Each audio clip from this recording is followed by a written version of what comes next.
All right, welcome to the Rules, Confirmations, and Public Elections Committee meeting. It is Tuesday, November 7th. It is 5:30 p.m. And we have a quorum with myself, Councilmember Cash, Councilmember Druffel, Councilmember Evans, Prepty, and Toombs. Am I missing anyone? Okay. We have 6 here. I do have a consent agenda, and we don't have anyone signed up for public comment. So I'm gonna go ahead and let you all know which items are on consent. If we need to pull anything, please let me know. So item number 1, 2, 4, 5, 6, 7, 8, 9. That's it. Anything that needs to come off?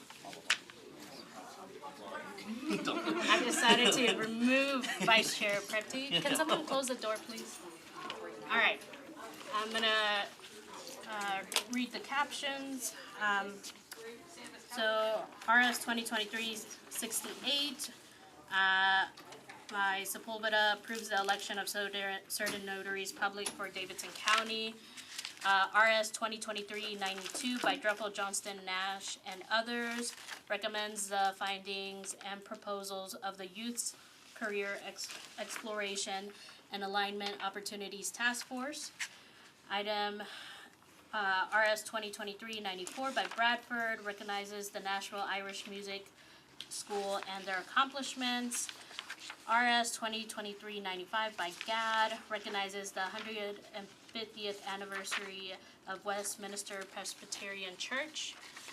RS 2023-96 by SWARA recognizes Nicholas Humanitarian Fund at Vanderbilt University and its 2023 student recipient. RS 2023-97 by Alan Stiles Wiener and others commemorates the 20th anniversary of the Sister City Partnership between the Metropolitan Government of Nashville and Davidson County, the capital of the state of Tennessee, United States of America, and Maddenburg, the capital of the state of Saxony. I can't pronounce that. That one right there. And Germany. RS 2023-98 by Hancock, Hill, Druffel, and Rutherford supports Operation Green Light for Veterans and declaring November 6 through 12 as a time to recognize and honor active service members and veterans of the armed forces. RS 2023-99 by Hill, Benedict, Bradford, and Gadd recognizes November 20, 2023 as Transgender Day of Remembrance in Nashville and Davidson County, Tennessee. That's it. Can I get a motion? So moved. Second. All in favor? Aye.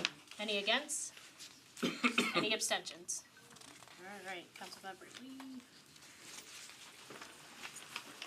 That is 7 in favor, 0 against. All right, going back to RS 2023-93 by Wiener recognizes News Channel 5 meteorologist Heather Mathis and the Safe Place Shelter Program. Can I get a motion? Second. And we have the sponsor here, so I'll allow Councilmember Wiener. Thank you so much. I wanted to take the opportunity to have Heather speak to us just for a minute about the Safe Places Shelter Program. When you hear what she has done, you'll be in awe, and my hope is that everybody will sign on to this. Hi, thank you so much. It's an honor to be here and an honor to see all of this taking place. I have worked for several years with News Channel 5 since about 2017 to get the state of Tennessee to have more safe shelters open to the public. As a meteorologist for the station, I get messages every time we're in storm coverage with people in mobile homes who don't have a place to go. So recently I worked with Representative Jason Powell to get the Safer Places bill passed, and that now takes away any liability for any church to open during a storm. So they would be able to open their doors and have a safe place for people to go. After that passed, I went to my station and asked if we could start the Safe Places program, where we would allow churches to be able to get an account, sign up with us, and be able to list themselves on our website as open during a storm as a place for people to go. We have had dozens of churches reaching out already, and we are so excited about the momentum that this program has, and I truly think that it's going to save lives across Middle Tennessee, and I'm honored that Metro Council is recognizing this work and wants to be a part and a partner in this program, so thank you. Great, well, thank you so much for all your work. Are there any questions or comments? No, okay. Well, let's vote. All those in favor? Aye. Any opposed? Any not voting? All right, 7 in favor. Great job. 0 against. All right, next is a late item by Coopin, Porterfield, Gamble, and Parker. Authorizes the Metropolitan Government of Nashville and Davidson County to acquire through negotiations, condemnations, or free simple purchase a parcel of real property known as 1818 Cement Plant Road for the expansion of biosolids operations and proposal number 2023 M-013PR-001. Councilmember Coopin. Thank you, Madam Chair. So this is a bill that will author, Hold on 1 second. Why is it late filed? so it's late filed. I'll let Jim from Metro Water chime in as to the timing of it.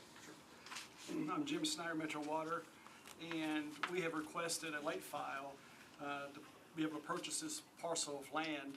Obviously, it's an ordinance, so it's going to take a couple months to get through that process. This parcel is located just on the east margin of our biosolids building, in between that building and the river. And so we have a very sustainable operation, making pellets and collecting the biogas. And so this is, obviously we're gonna have to grow that operation, so we have two options. One is to pump sludge to the Whites Creek plant and put up a biosolids building there, same replicate it, or expand the one that we have. And so the cost difference in option 1 and 2 is over $300 million. And so purchasing this parcel of land is absolutely critical and the most cost-effective way of being able to meet those needs. The reason it's a late file is we saw some pink flagging on the fence where someone was surveying, and realized there are other interested parties, so we wanted to make sure that we got out ahead of that process. And so that's the reason for the late file. Great. Anything else? Yeah, just to build off that, my understanding is that this is a piece of property that there are other interested parties, so this became what was a longer term process to a much quicker process. My understanding from talking to planning is that the other parties that were interested were running into issues of their own due to the access of the site and proximity to water. So it probably wouldn't work out for them, but there's definitely some competition around this property, and in the state of Nashville real estate, things can move quickly. So the idea was to get this process started as quickly as possible to allow Metro Water to proceed. Great. Thank you, Councilmember Druffel. Quick question, what's the cost of the land? The appraisal is $15.6 million. Okay. We had a property appraisal done, that was part of the legislation. And what's the size? I don't remember the size of the parcel. But it's gonna fill your needs. Absolutely, I have a picture of it with me, if you want to see it. I was just curious approximately, okay. Yeah, we'll obviously at the second reading, we'll have all the content experts available to answer the detailed questions that the council may have. Okay, thanks. All right. Any other questions, Councilmember? Yeah, so one of the questions that I'll have, and you might not be able to answer it now, so we might need to answer it at second reading, is I'm aware that this specific area is sort of in a floodplain, and with some of the wastewater and other facilities within water, that there have been some consistent issues as it relates to being in a floodplain. So will you be further developing this area to fit your needs, and do you anticipate any type of infrastructure that seeks to mitigate the risk of it being in a floodplain? Thank you, Councilman. Great question. Obviously, if you look back from 2010, we had that catastrophic flood. And so since that time, in all of our critical infrastructure, we have built in flood mitigation projects, whether that be walls around it, pump stations, and so this will be no different. What will be expanded here, the existing system is has been flood mitigated, and we'll do the same thing. Any expansion is in this area, we'll do the same thing to protect the infrastructure from potential flooding. And would you be able to, and would you be willing to provide this to the chair to share out with us further about sort of some more details about like what that'll look like? Okay, so right now we're just purchasing the property. Yeah. The design is not in place, but we will commit to the council that as plans are being developed for that area, for how we're gonna design it, we'll be happy to come and give a briefing to the council. Perfect, thank you. Yep. All right, anyone? Chair, can I answer Councilman Dreffel's question? Looks to be, from a quick glance, 7.24 acres. Okay. I almost said 6, but I didn't wanna. Yeah, I just was That's a curious, quick- I mean, it quick sounds glance. like a great deal if it's 300 million to go north, but hey, that's, just get a relative. Could you imagine building a line that's gonna go through Metro Center, through the golf course? I mean, it just makes so much more sense to be able to purchase this parcel to do the Good. expansion. Thank you. Sorry, just last question. So the $15.6 million is the appraised price for the 7.24 acres. That doesn't include the expansion, is that correct? That's correct. But still, even with those expansion items, the delta is still over $300 million. All right. See, no other questions. This does fall under Rule 13, and we're only voting on the emergency filing of it. So all those in favor? Aye. Any opposed? Any abstaining? All right, 7 in favor, 0 against. Thank you. All right, we're moving on to elections and confirmation. First one up is public administration reappointment of Ms. Michelle Paz for a term expiring on December 31st, 2027. Hi. Good evening, I'm Do you want- Michelle. Do you want to bring your chair in the middle? Okay. Everyone's going to sit On in the hot seat. Yes. All right. Do you need a parking validation? I do not, I park here anyway, Alright. thank you. Thank you so much for being here.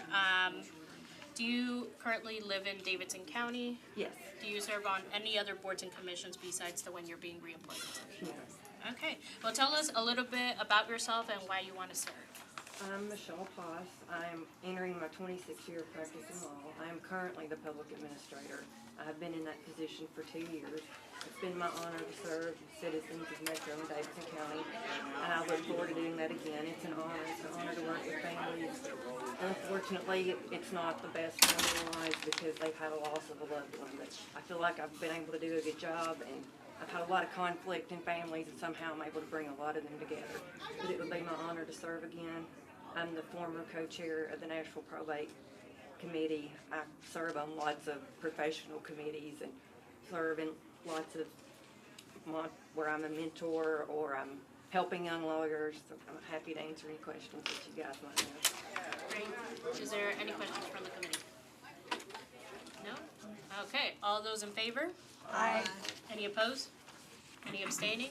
All right, 8 in favor, 0 against. Thank you so much for being here. You want me to leave now? Or? If you want to stick around, you could stay head all night if you back. want to. You can leave the chair. All right, next up is public trustee reappointment of Ms. Paz Haynes for a term expiring on December 31st, 2027. Mr. Hello. Paz. Hello. Yes. Paz. Paz, thank you. Mr. Haynes, thank you so much for being here. Thank you. Do you currently live in Davidson County? Yes, Do you serve on any other boards and commissions besides the one you're being reappointed to? I have been a member of the board for the Tennessee Registry of Election Finance since about 2017. Tennessee, you said, right? The state? Yes. Okay, we're good. Well, thank you so much for being here. Why don't you tell us a little bit about yourself and why you want to continue serving on this board? I'm a lifelong Nashvilleian. Spent all but 4 years of my life here in Nashville, or the Nashville area. I've been in the private practice of law for about 27 years. And I have practiced in a variety of areas over the last almost decade and decade plus. I have worked in numerous probate matters as either a conservator, guardian ad litem, attorney ad litem, and counsel for states, trusts, and other conservatorships. I'm enjoying this position. Okay, that's great to hear. I enjoy being a fiduciary. I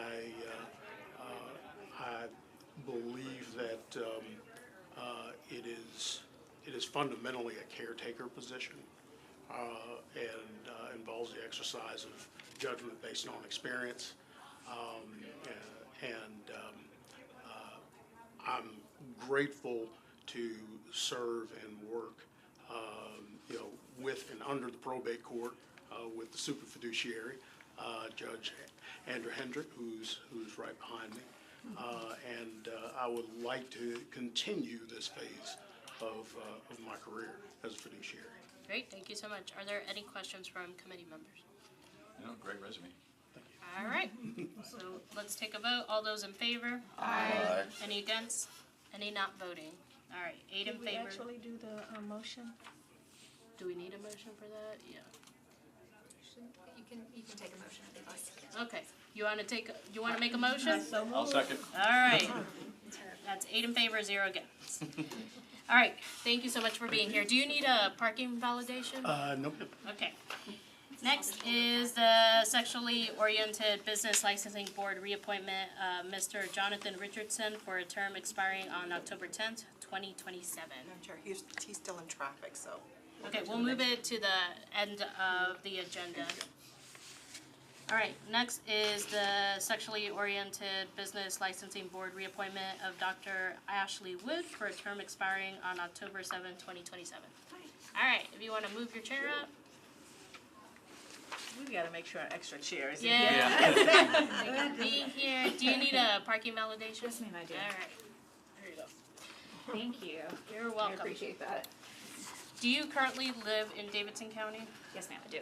Do you serve on any other boards and commissions besides the one you're being reappointed to? Thank you so much. Well, thank you for being here. Why don't you tell us a little bit about yourself and why you're interested in being reappointed? Sure. Well, I currently work at HCA Healthcare and serve as the Director for Faculty Development for all of the residency education physicians across the United States, and have lived in Nashville for about 8 years and worked at Vanderbilt prior to this role.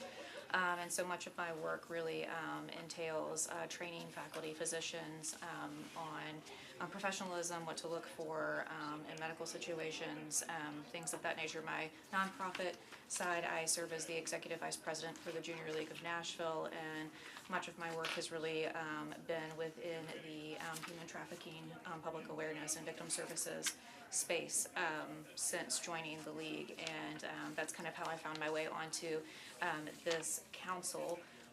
And so continuing on with that work is just really important to me. Serving on this council, I've really enjoyed it. I'm the vice chair as it stands now, and since joining the council, we have had quorum on a routine basis. I know that was a concern a year ago, and so we have a regular meeting cadence and have been able to do some professional development around some of the things that we experience within a sexually oriented business licensing board community, and so I'm just really excited to continue doing the work and supporting this city and this board. All right, thank you so much, Councilmember Lee. If you had to choose one thing that you had worked on when you were there before that you really are proud of and you want to continue doing, or something that maybe you started that you want to see continue, that you think of as a win, what would that be? Sure, I think it's actually having a regular meeting cadence and being able to meet the needs of the city and the entertainers that we're working with.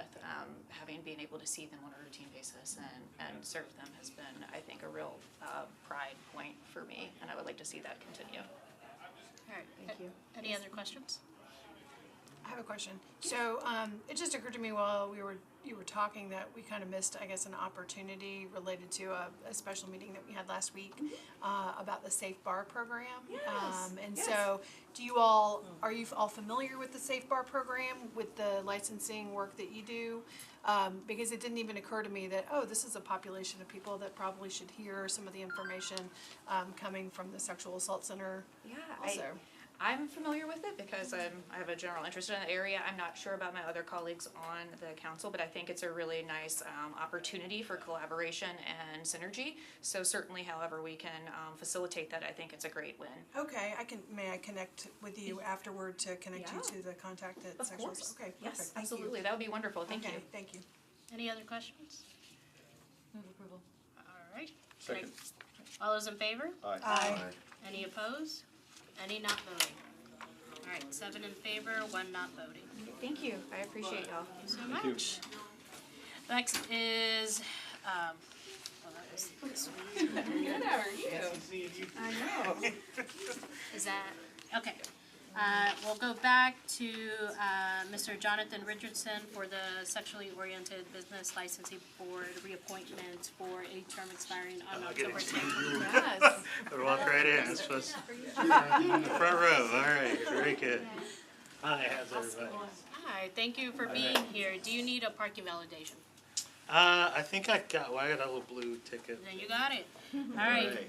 Do you currently live in Davidson County? I do, yes. Do you serve on any other boards and commissions besides the one you're being reappointed to? No other boards or commissions. I'm a Alright. Democrat though, so I'm on the Davidson County Democratic. Oh, it's just Metro boards. So that would be no. So All that right. would be no. All right. Well, thank you so much for being here. Why don't you tell us a little bit about yourself and why you're interested in being reappointed? Well, let's see. So I'm Jonathan Richardson. I live in Nashville, in Davidson County. I'm a lawyer in town, and I've served on this board before, and I think it's a good way to establish communication with a population that's kind of vulnerable in our city. Try to tap down the outbreak of too good a time, and to try to help prevent some sexual trafficking and all that stuff too. I think our board serves as a good way for that community, that targeted community, to kind of communicate with our fearless leader, our Christine, and I think it looks like we've done a pretty good job at regulating that particular industry. And you're currently the chair. Yes, I'm currently the chair. So I think that would be good. I enjoy our short meetings, and I enjoy our service. Great. Any questions from the committee? All right. Can I get a motion? Second. All right. All those in favor? Aye. Any opposed? Any not voting? All right. 7 in favor, 0 against, 1 abstention. Thank you so much. Thank you. All right, and last is Stormwater Management Commission reappointment of Mr. Kabir Sandhu. Can you, Pretty good. all right. That'll do. What is it though? Kabir Sandhu. Kabir Sandhu, all right. For a term expiring on October 3rd, 2027. Yes. Thank you so much for being here. Do you need a parking validation? I would love a parking validation. I'll take all theirs. I didn't take Okay. It's a hot commodity. I need 2 actually, 1 for Morgan. All right. You are. She's a good citizen. All right. What about Logan? I'm good. Okay. All right. Do you currently live in Davidson County? I do. Do you serve on any other boards and commissions besides the one you're being reappointed Not to? currently. All right. Well, thank you so much for being here. Why don't you tell us a little bit about yourself and why you're interested in being reappointed? Great. Thank you, councilmen and women, for your service. I appreciate you and your first term in some of the cases. I'm a native Nashvilleian, 3rd-generation civil engineer. Grew up on a skateboard going down stormwater pipes for my father when he was pulling me by a rope on the other end, inspecting for cracks. That started as a young age. That's how we learn. And so then from that point, fast forward to today, as a licensed civil engineer, I do help clients in my profession as a construction manager and in the development realm, helping people develop smart stormwater management practices on their sites. This is a big piece for Nashville. I think we're entering into new Nashville Second Act. Stormwater Management Commission is not the most sexy storm board out there, and nor is it the most prestigious. But as an engineer, I feel a civic duty to ensure that we enter into a new stage of smart growth for Nashville. There's a lot of things that could have been done differently that I feel like we've learned from. That considering our floods, you've asked some great questions, Councilman Prepty, on even from our civic projects and how they impact flooding and flood-prone zones. So on the commission, we do see those projects come to us, and we offer a lot of good lessons that I take from the private sector world in delivering those into public sector for large infrastructure projects that are coming our way. This city is becoming more dense and less pervious as we continue to grow, and flooding will continue to be an issue in this city. And so I look forward to working with my fellow commissioners for improving those best practices. The second piece is there's a big opportunity for collaboration with our nonprofit sector. What happens is at the Stormwater Management Committee is that, and this is for you council folks, because I want some help with working on this legislation, is many civic organizations, including, I'll take the airport for example, when they have to encapsulate a stream on the airport property and they have to do mitigation to offset that stream encapsulation, what happens is, and this is important, they do not do on-site mitigation, meaning they do not plant trees, that they do not increase, I'll say, the sponginess, as a former chair, Doug Ralpos, would say, on their campus, because it's an airport. They don't want to attract birds. So they purchase stormwater management credits through agencies such as the Cumberland River Compact. What happens is that goes into a mitigation bank, and the problem that we're having, this is what we need to solve together, is that those mitigation efforts are mostly happening outside of our watershed and outside of Davidson County. Let's think about that for a second. So the airport is spending hundreds of thousands, maybe millions of dollars over the course of its growth, and they're not able to do mitigation on campus, and they're doing what is legally allowed, but the benefit is going down Swamp Road in Pulaski, Tennessee, in a rural area. So I'd like to work with the council, through the commission, through Metro Water Services, through Scott Potter's guidance, in improving that mechanism, because Metro owns a lot of properties that could benefit from those dollars. Metro Parks, Metro Properties, Metro Flood buyback properties, where a lot of those areas are not maintained, and there may not be budget dollars allocated to that within neighborhoods. Pocket Parks is a great example of where those dollars could go. So that's one piece that I'm excited to get a part of as we enter into this new phase of New Nashville Second Act and my role on the Stormwater Management Commission. Well, that's great. Thank you for bringing that to our attention. I think you have a lot of head nods, and people are like, yes, we would like that money as well. I saw Councilmember Johnston first and Druffel. Well, first, I don't think he knows what he's talking about.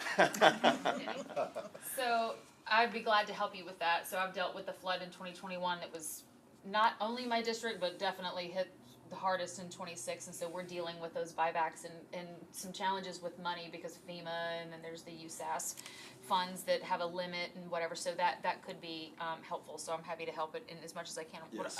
My question is, one of the things that we also learned in the flood in the district was, which I found to be not making sense at all, is that we are able to build in a flood zone. Just because it's in a flood zone, you can still build in it. You just have different regulations for that. What I think is that we need some more stringent, and I'm told, well, we're the most stringent in the state. Well, I don't care. I'm not comparing to DeKalb County. I'm compared to a very dense and getting more and more dense Davidson County. So we should be more stringent. I just wanted to get your thoughts on that, especially from a cut and fill perspective.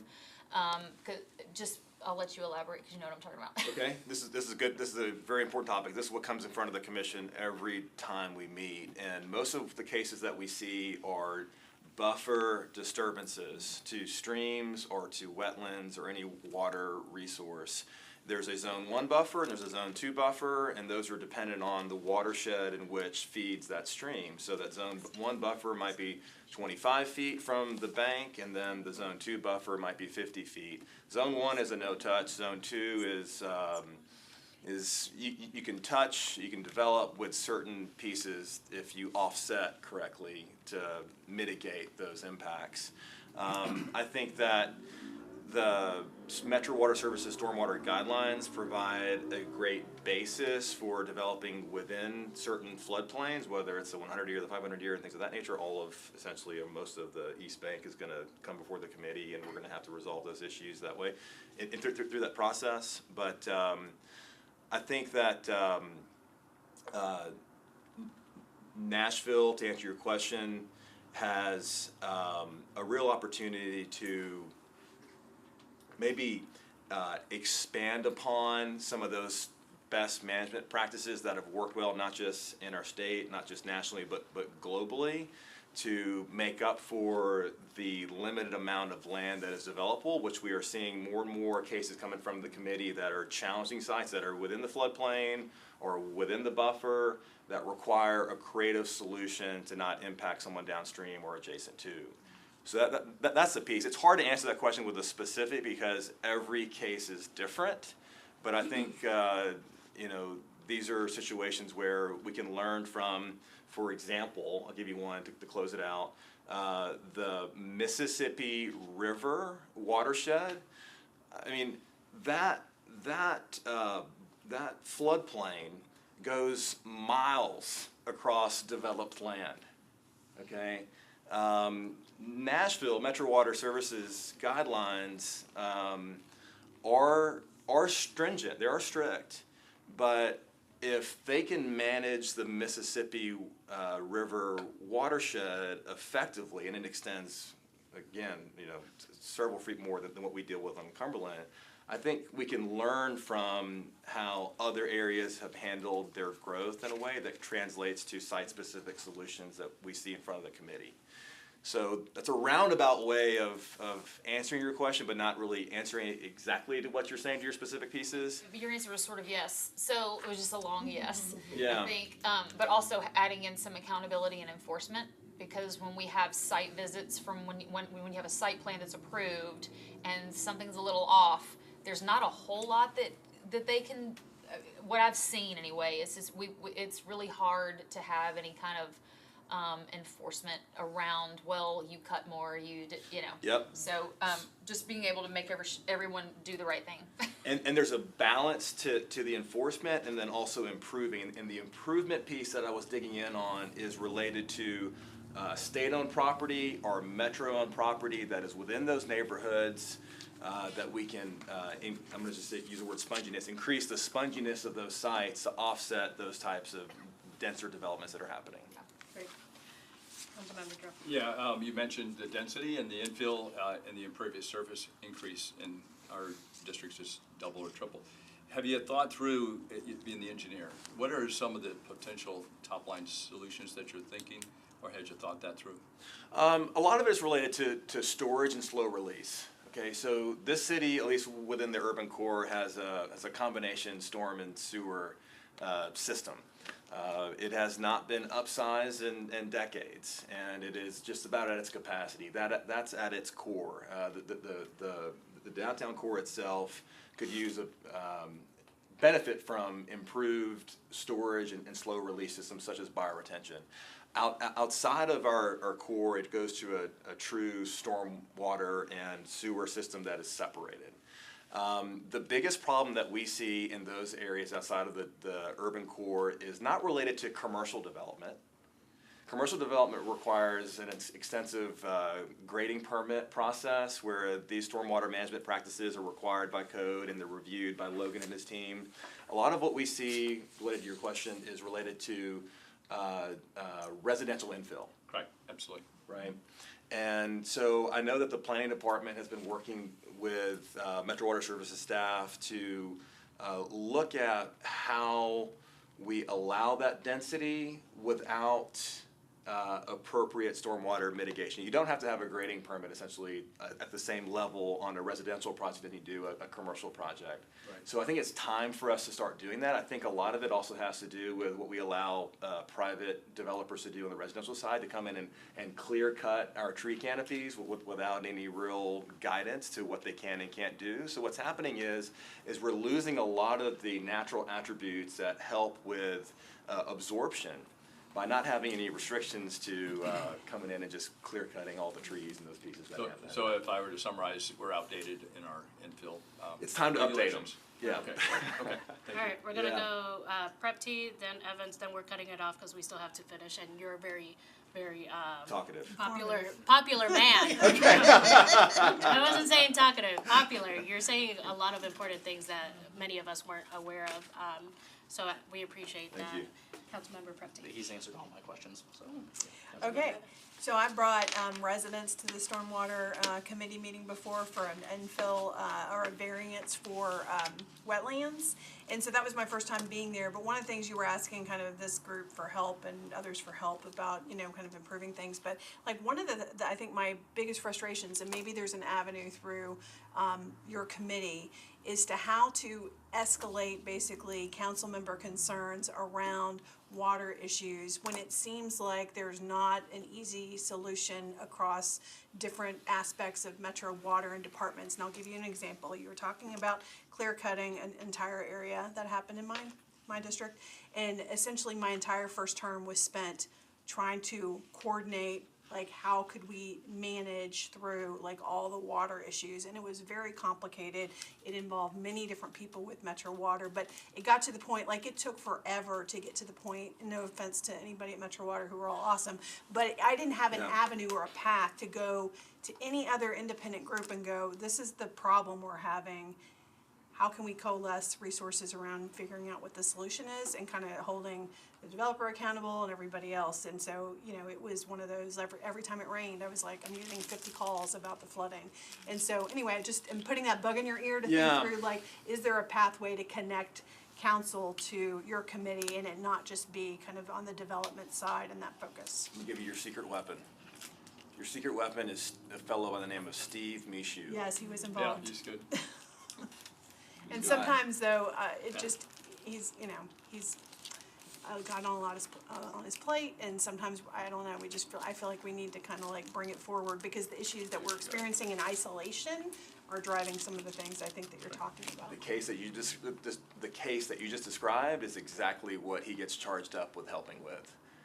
And I'm happy to sidecar him and help you on the committee side to recognize those issues, because what we're trying to do at the committee level is to hear those cases, hear those reoccurring notions, and ensure that as Nashville continues to get denser and our public projects and infrastructure projects become larger and larger and have more impact with the neighborhoods, that we're prepared before those cases come to the commission. We're prepared with mechanisms in which we say, okay, we're gonna do this for that type of case, we're gonna do that for that type of case. So that's where I really value, in a way, the economy being in the lull, because it not only has helped you all, but planning, but even committee members take a pause and reassess how we need to re-strategize smart growth strategies moving forward, to your point, in neighborhoods. And that's also the public-private partnership piece with nonprofits and even residential developers buying into that mitigation program. I had a case one time that came to us where they wanted to buy into that program, and they were going to administer it, and they were looking at a site out in wherever, out of county, but next door to that site was a state-owned property, and the stream ran through it. And the state had cleared that site and was mowing to the bank, and there was a lot of opportunity to improve that neighboring state-owned property site to that residential development in Green Hills, but we couldn't get through the red tape. And that's what's happening in this town, is that we've got some old regulations that were drafted by, in an era where it didn't really matter as much as it does today. So it's time to re-up those rules. Good. We're ready to do that. Can I get a second? Second. All those in favor? Aye. Any opposed? Any not voting? All right, 8 in favor, 0 against. Thank you so much for being here. All right, and that's it for the agenda. Let's go over the rules and procedures. Everyone should have a copy. Does everyone have a copy? This is new or no? This is new. This is the newly drafted one from our last meeting. If you all can look over, see if there's anything that's missing. Director Darby, is there anything that you need to point out? Bless you. Yeah, there were a couple of additional changes that were added. today, just for discussion purposes.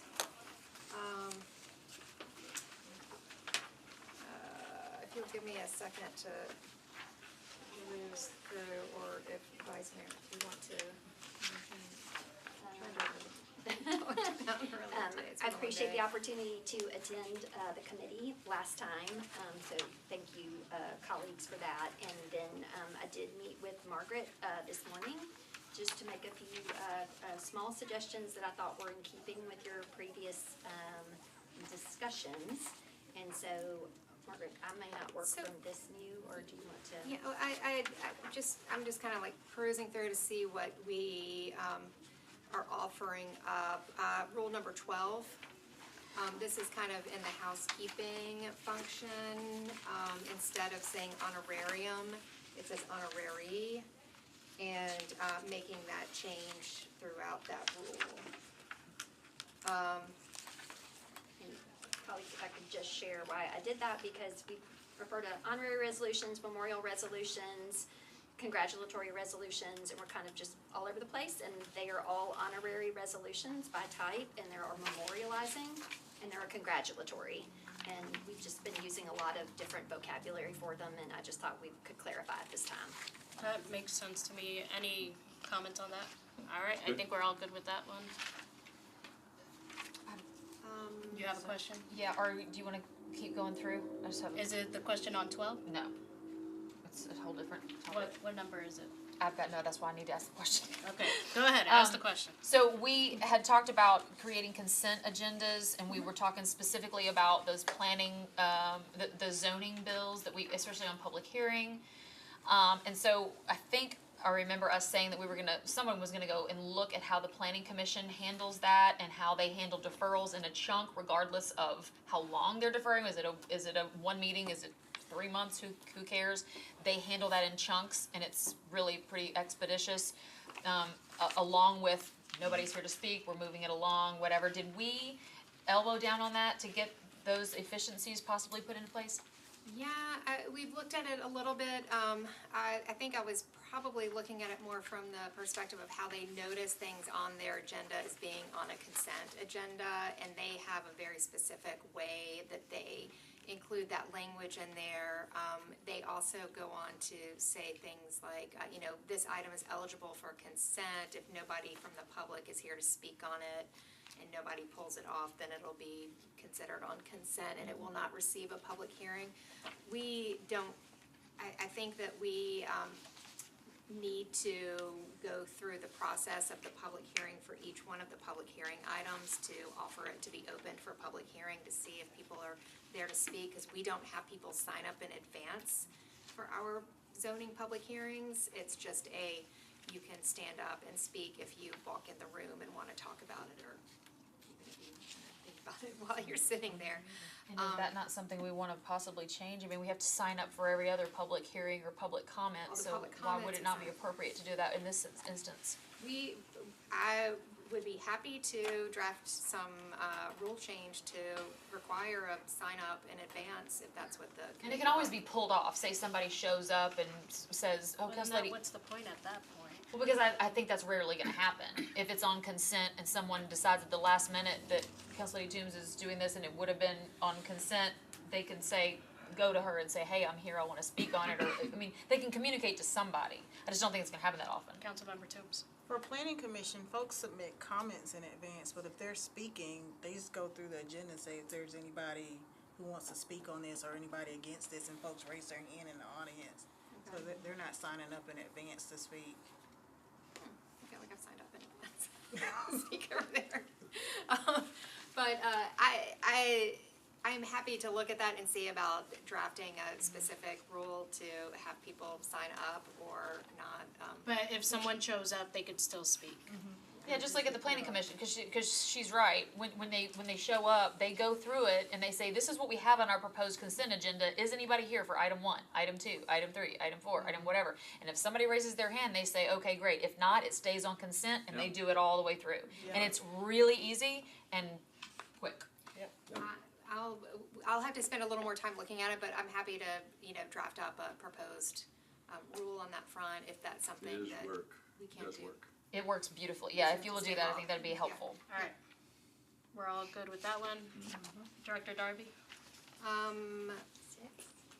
Six. Let me go back to rule 6 real quick and look at the notification.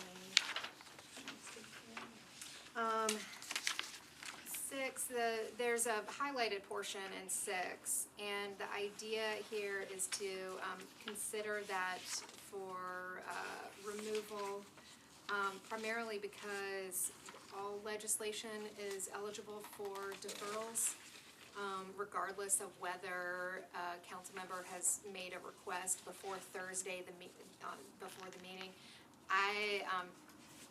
Since I've been here, that's never happened. I've polled other staff members to find out if we've ever utilized this portion of the rule, and it has never happened.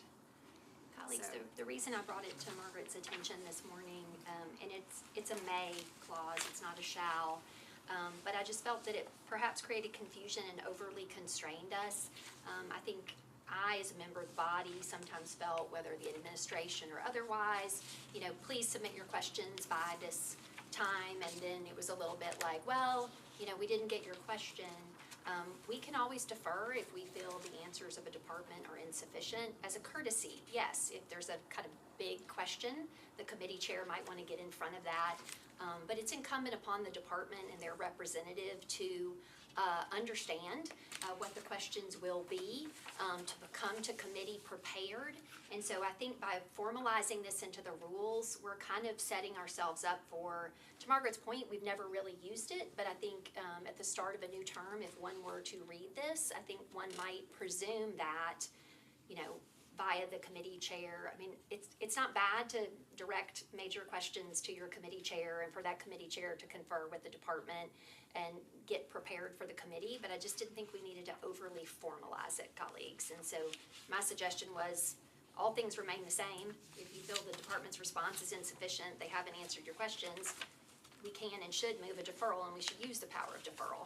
And I just didn't think this was, I thought this was overly constraining from my perspective, so it's my proposal to you all to consider removing it. Great, thank you, Vice Mayor. Any comments? So what's highlighted is what you're saying is gonna be removed? The pink, yep. The pink, okay, I see what you're saying, okay. All right, if we're all good with that, yes, okay, that sounds good to us. Anything else? There was one other proposal under decorum. Okay, I'll speak to this because y'all may think it's silly. But beyond small, sounded weird, beyond small snacks, decorum was, I apologize, what number is decorum? 46. Sorry, 45. Rule 45. Rule 45. I listened to y'all's discussion last time. I just think beyond small is a weird construct. What is small? People define small differently. I thought it might be helpful to folks just to say bite-sized snacks. That probably will help us with some of our cleanliness issues as well. We're not particular much. It's just a little bit of a hint or a suggestion I thought that might be helpful rather than what is beyond small, right? No things beyond small size. Everybody's gonna define small differently.